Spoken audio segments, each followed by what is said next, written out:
On the 2025 Hajj, 33 Nigerian pilgrims arrived Makkah as Nakan unveils mobile app for obtaining soft copy of Hajj permits by the pilgrims.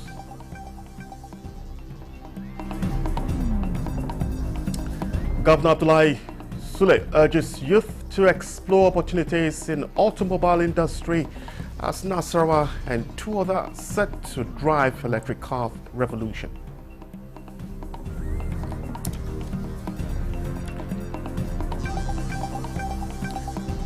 A Nigerian Customs Service intercepts smuggled items with duty-paid value worth over 100 million naira.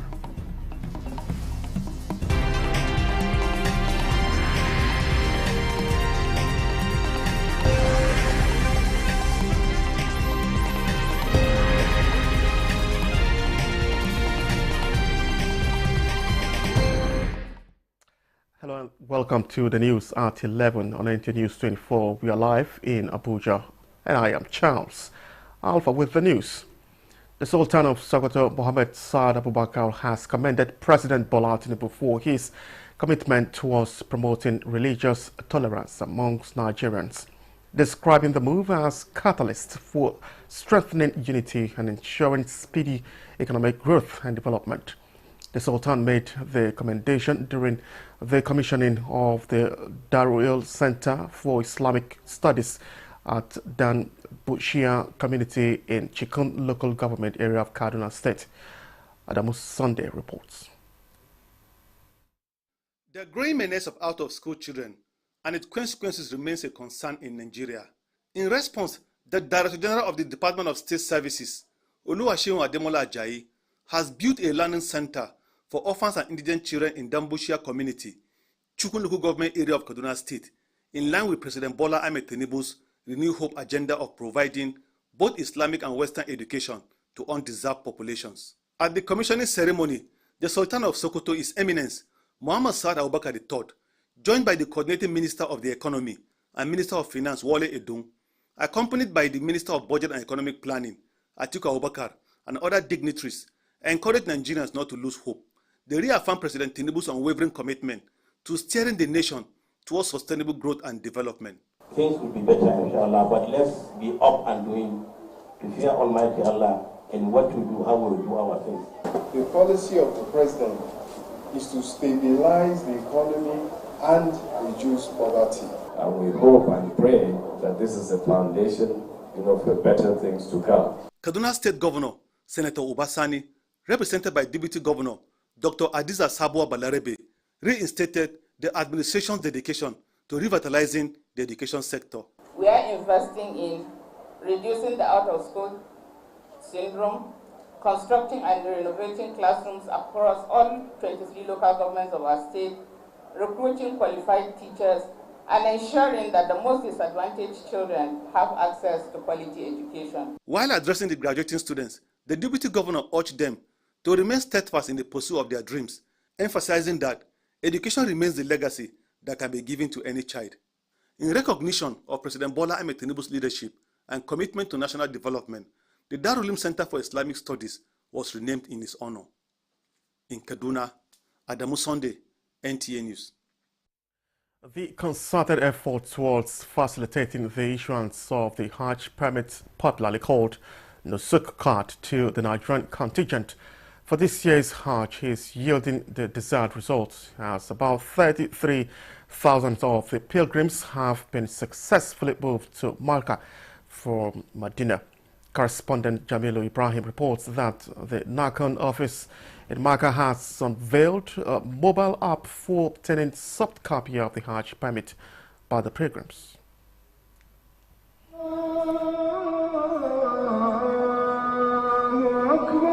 With less than 2 weeks to the commencement of this year's major Hajj rituals, the Saudi Authority continues to enforce the use of Nusuk card as a mandatory requirement for pilgrims' entry into the holy city of Makkah and their movement to the sacred sites, including the Grand Mosque of Kaaba. This prompted the National Hajj Commission of Nigeria to strengthen collaboration with the state pilgrims boards and the service providers towards ensuring that all Nigerian pilgrims obtain the Hajj permit before they leave Medina for Makkah. The collaborative effort is obviously yielding the desired result, at the National Hajj Commission of Nigeria has so far transported about 33,000 Nigerian pilgrims to Mecca with their Nusuk cards. The NACON Deputy Coordinator in Mecca, Alidu Shutti, says additional strategies have been adopted to make getting access to Nusuk cards to all Nigerian pilgrims more seamless. The mandate given to the advanced team by the chairman of the commission is that even before the arrival of the last flight into the kingdom, all those who have arrived in the kingdom must be issued their Nusuk card. And this is what we are pursuing. In the meantime, the NACON has unveiled a mobile app through which all the pilgrims can obtain soft copy of the Nusuk cards using a smartphone. This is our Kalna app for any pilgrim. Then you just go on to his phone, open his app, open the app of Tawakkalna in the Play Store, download it, you fill in some details. Thereafter, the Nusuk card will pop up and he will save it.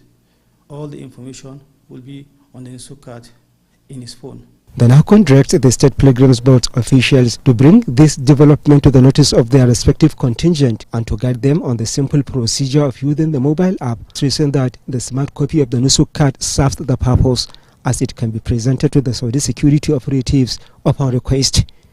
Jamilu Ibrahim, NTA News. And still on religious matters, the Catholic Archbishop of Abuja, Most Reverend Ignatius Kaigama, wants Nigerians to avoid religious extremism and embrace tolerance among the nation's ethnic groups. Omeka Marashuk reports that this is part of the Archbishop's homily at Our Lady Queen of Peace Catholic Church, Otaku, Abuja.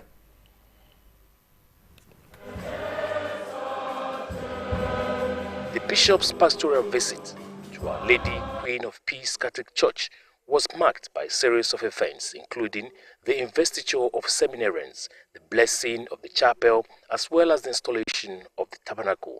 Archbishop Kaigama, in a message to Christian community, says peace and development in the country depends on cooperation among religious groups towards promoting dialogue and tolerance. Let there be equality, let there be fairness, and this is what we feel will bring peace. Prayers were offered for the nation's continued peace and national coexistence among Nigerians.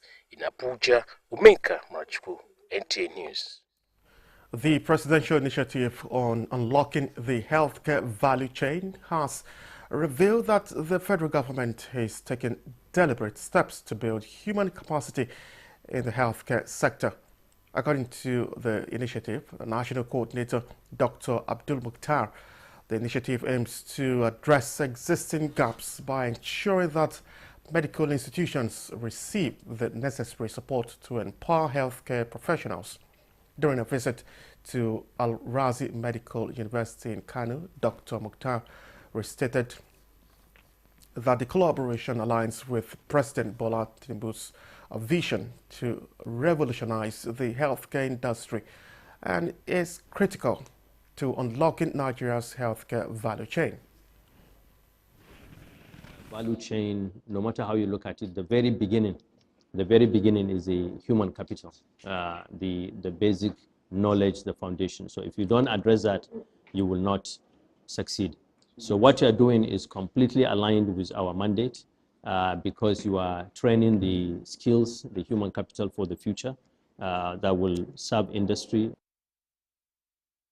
The university's leadership welcomed the initiative's visit and describing it as a strong indication that the institution is on the right path in strengthening healthcare education, innovation, and service delivery in northern Nigeria and beyond. In line with the mandate, the presidential initiative remains committed to creating opportunities that empower future healthcare professionals. And we are looking for the communication between the university and the Federal Ministry of Health, and we are ready all the time to listen and to be advised by these bodies. What we intend is to have this teaching hospital that will attract patients not just from Kano or Nigeria. Our vision is to be able to really improve the society by providing this health facility that will be a reference point, probably in West Africa.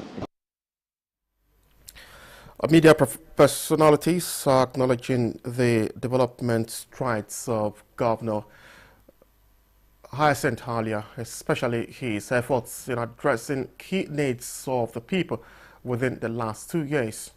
Moses Ajawode reports that this follows an inspection tour of some ongoing projects in the state led by former Director General, National Orientation Agency, Michael Mary. Between the state and some local government authorities is geared towards addressing problems of infrastructural deficit in the Benue South Senatorial District. It is in response to addressing these challenges that the state government, in collaboration with development partners, commenced the expansion and rehabilitation of the primary healthcare facility in Akwegede and other parts of the Benue South Senatorial District. About 98 of them in Benue State are going on simultaneously. It is expected that at the end of this process, we would have a level 1 primary healthcare move to level 2 primary healthcare. Other projects under construction in the zone includes classroom blocks at St. Francis Primary School, Utukpo, and the completion of 3 blocks classrooms and furniture at the LGEA Primary School, Ejo Akpa, nursery farm for climate smart agriculture by Akresa, and a full payment of 1.5 billion naira, being final payment for contractors handling the Otubi Waterworks, which was abandoned for so many years. Before now, they used to study under the rains. Sun would beat them. For rural roads covering ongoing construction of 52-kilometer Awajioju Road, 43-kilometer Obagaji Okoklo Agagbe Road, and the 31.5-kilometer Igumali Apagila Road, the works are on steady progress. Road construction work is going on at 3 locations in Zone C. As the contractor is making good progress from our evaluation. What we have seen today is an indication that His Excellency is deliberate about his development agenda for the state. The most difficult situation in the Utukpo local government is water. And that's the reason why the Waterworks is a project that His Excellency is not resting on his horse. I have seen 3 road projects, among others.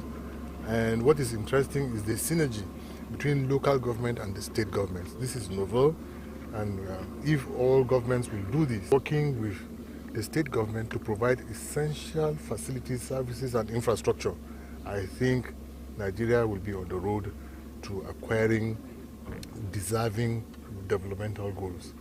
From Apa Aguila in Benue South Senatorial District, Moses Ajao, NTA News.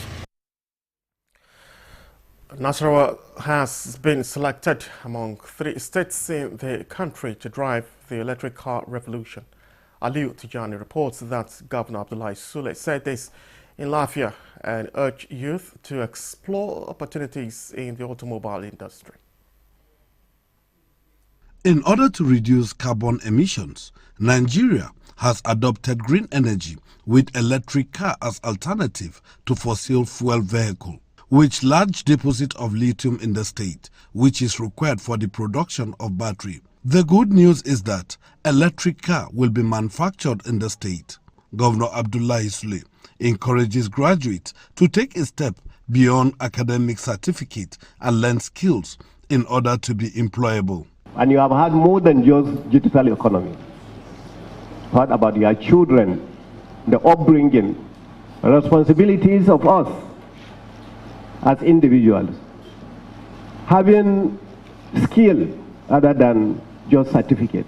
In a paper presentation titled Building Digital Economy, AA's contribution to ICT and skills acquisition for financial independence among graduates, former Minister of Communication and Digital Economy, Professor Ibrahim Ali Pantami, rates Nasarawa State high in areas of skills acquisition as he tasked graduates to learn a skill. He emphasized that the world has moved beyond certificate and Nigerian youth can be left behind in the tech revolution. We need to change the mindset of our youth that degrees are important, but unfortunately, because of the dynamic nature of the modern work environment, is not enough.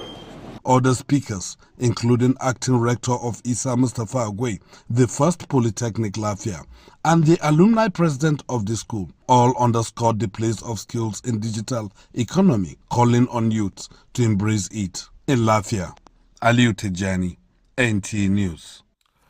You're still watching the news. We will take a break now. Please stay with us.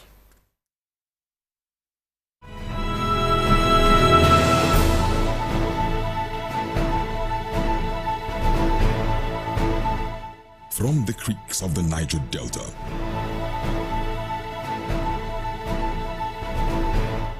to the breathtaking scenery of the plateau,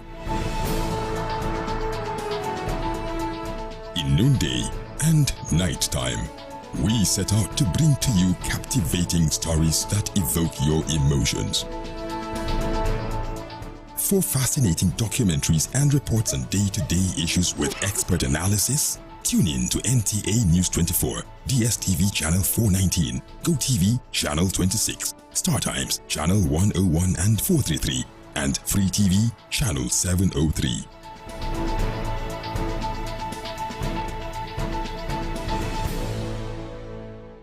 Thank you for staying with us. The Nigerian Customs Service Federal Operation Unit Zone D has intercepted smuggled items with a duty-paid value worth over 100 million naira. Controller of the zone, Abubakar Lawal Umar, while briefing journalists on the recent anti-smuggling operations of the unit, reaffirmed the unwavering commitment of the organization towards suppressing smuggling activities in the zone. Awal Abdullahi reports. The smuggled items intercepted by the Nigerian Customs Service Federal Operations Unit Zone D Bauchi include foreign rice and spaghetti, second-hand clothing, petrol, and 9.40 kg of pangolin, among others. The comptroller noted that the success was achieved in collaboration with sister security agencies during the recent anti-smuggling activities of the unit from April to May 2025. We achieved this success through intelligence and in terms of patrol. When I came, we have a lot of information about people moving all this kind of stuff, even in small quantities. So we started targeting them, and then we were able to get all these ones. We have a lot of people bringing in things from other places to this zone, but we are trying to curtail that as much as we can. He called on public to desist from smuggling, stressing that the Nigerian Customs Service has zero tolerance for smuggling activities. In Bauchi, Awal Abdullahi, NTA News. Nigeria says it remains committed to regional unity as the pillar of strength that all member nations depend for a prosperous West Africa.